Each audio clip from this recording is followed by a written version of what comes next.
డబ్బులు పంచుతుండగా డబ్బులు ఎందుకు పంచుతున్నారని నిలదీసినందుకు నా పైన దాడి విశేషరహితంగా పిడిగుద్దులు గుద్దుతూ వెనకకెళ్ళి గుద్దుతూ తల మీద కొడుతూ విపరీతంగా దాడి చేశారు. మొత్తం ముక్కు అంతా పగలగొట్టారు. మొత్తం లోపల ఇంజ్యూర్ కావడం జరిగింది. అదే మాదిరిగా అమ్మనా బూతులు తిట్టారు.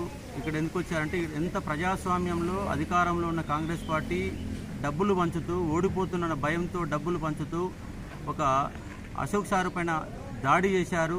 ఈ విధంగా ప్రతి పోలీస్ స్టేషన్ దగ్గర డబ్బులు పంచుతున్నా కూడా ఎలక్షన్ కమిషన్ పూర్తిగా విఫలమైంది. పోలీసులు పూర్తిగా విఫలమవుతున్నారు. బూత్ పక్కనే డబ్బులు పంచుతున్నా కూడా అడ్డుకునేవారు కూడా ఎవరు కనబడతలేరు. ఇది ప్రజాస్వామ్యమా ఇంకేటనేసి అర్థం కాని ఒక పరిస్థితి. ప్రతి ఒక్కరి దగ్గర డబ్బులు పంచుతున్నారు. నాగట్పల్లిని అయితే ఘోరంగా కనీసం ఒక 200 మంది ఫంక్షన్ హాల్లో పెట్టి డబ్బులు పంచి ప్రతి క్యాండిడేట్ డబ్బులు పంపిన తర్వాత పోలీస్ స్టేషన్ పంపిస్తున్నారు. ఇదేంటని ప్రశ్నించేందుకు నా పైన విపరీతం విశిక్షణరహితంగా కొట్టడం జరిగింది. ఇప్పుడు నేను నార్కట్పల్లి నా ఫోన్ మొత్తం పగలగొట్టారు. ఇంకో ఫోన్ లాక్కున్నారు.